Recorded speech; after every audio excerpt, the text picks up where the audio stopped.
Bonjour à toutes et à tous, bienvenue sur Grand Lille TV, il est tout juste 18 h. Avant toute chose, un coup d'œil aux conditions de circulation en direct en temps réel autour de Lille. Bien évidemment, c'est compliqué sur le boulevard du Broc à Villeneuve-d'Ascq, depuis la courbe de Babylone jusqu'aux 4 cantons. De ces mêmes 4 cantons sur l'A27 jusqu'à Lille avec les 5 voies de Ronchin ralenties dans les deux sens. La voie rapide urbaine, bien évidemment, depuis la frontière belge, l'A22, mais aussi depuis Ouascal et le carrefour de la Pilatterie jusqu'à l'autoroute 1 pour quitter Lille. Bref, les ralentissements habituels en fin de journée. Soyez prudents et patients au volant. Les prévisions météo, tout de suite, de nouveau une journée fraîche, voire même froide et ensoleillée demain mardi avec 0 degré d'annoncé demain matin au réveil, peut-être 1 ou 2 degrés seulement dans la matinée, 9 degrés l'après-midi demain à Lille, mais du soleil, du ciel bleu et encore une belle journée prévue demain donc ce mardi.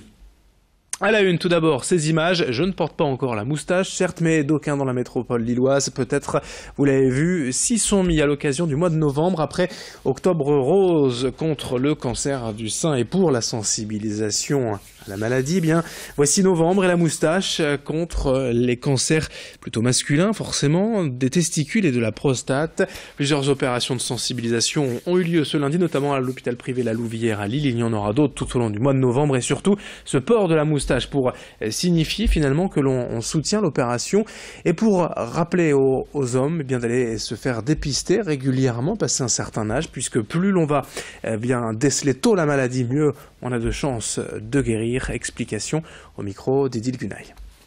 On parle de deux principaux cancers, le cancer de la prostate et le cancer du testicule, donc qui touchent deux populations d'hommes différents. Le cancer de la prostate, c'est plutôt chez les sujets âgés, donc plus de 60 ans en général, et les cancers du testicule, c'est plutôt entre 20 et 40 ans. Donc le cancer de prostate, c'est un cancer qui est très fréquent, avec une prévalence qui est importante dans la population générale, et donc qui est important de dépister tôt pour pouvoir le traiter par différentes techniques, que ce soit chirurgicale ou radiothérapie, ou même parfois juste une simple surveillance au début. Et plus il est pris tôt, plus on arrive à les guérir efficacement.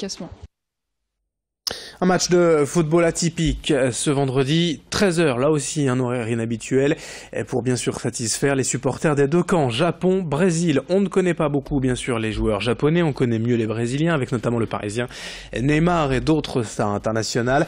À Lille tout de même on connaît l'entraîneur du Japon, Vaid Ailodzik, qui sera donc de retour à Lille, même s'il y vit encore régulièrement, et puis surtout qui va découvrir pour la première fois ce stade Pierre-Mauroy, lui qui avait été entraîneur des Dogs entre 1998 et 2002 et un des premiers à réclamer un grand stade d'envergure pour l'équipe lilloise.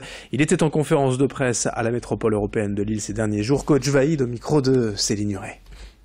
Je suis battu pour ça, mais malheureusement je n'ai pas pu utiliser ni exploiter avec mon équipe, mais je suis content pour Nouveau-Losk qui peut profiter de cette installation magnifique.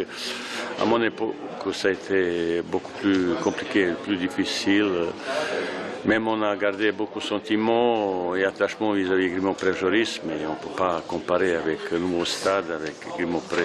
C'est dommage qu'on n'a pas eu à notre époque parce qu'on a joué aussi Champions League.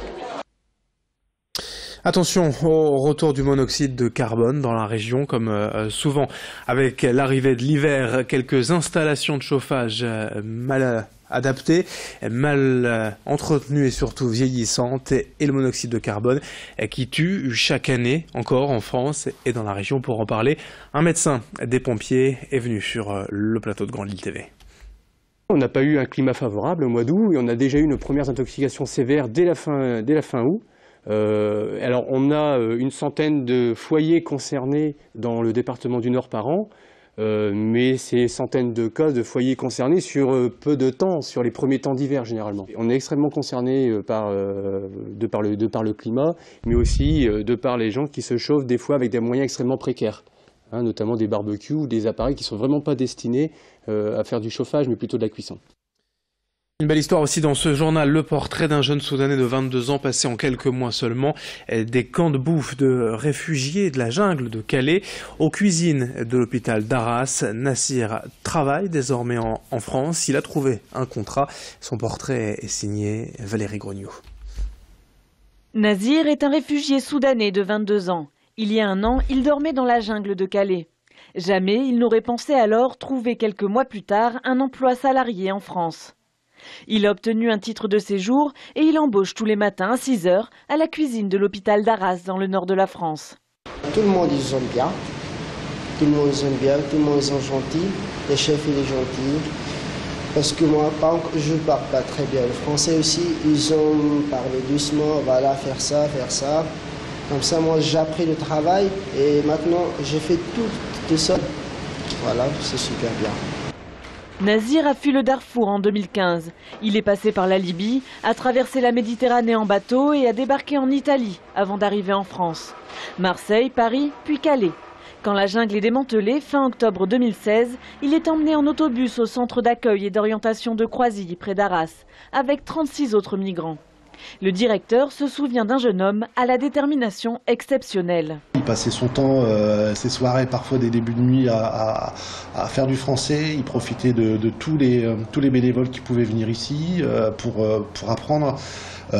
Voilà, et c'est la motivation, je pense aussi, hein, c'est d'avoir fait un parcours. Ils l'ont tous, mais certains vont se contenter effectivement d'avoir un minimum de vocabulaire pour pouvoir s'en sortir, et d'autres, voilà, vont être plus tenaces pour pouvoir avancer. En CDD jusqu'à la fin de l'année, Nazir rêve de passer dans quelques années le concours d'aide-soignant. Mais pour cela, il sait qu'il doit encore s'améliorer en français. Oui, bien sûr, je vais rester en France. Pourquoi pas? Parce que France, il est belle, France, il est bien. Je vais rester en France, je vais vivre en France, je vais faire ma famille en France. Les 7000 migrants évacués de la jungle de Calais n'ont pas tous connu la même réussite que Nazir.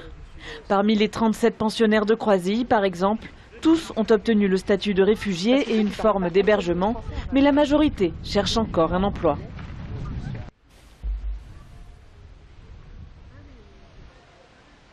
Et voici la fin de ce journal, 18h07 en direct sur Grand Lille TV. À suivre bien sûr vos prévisions météo.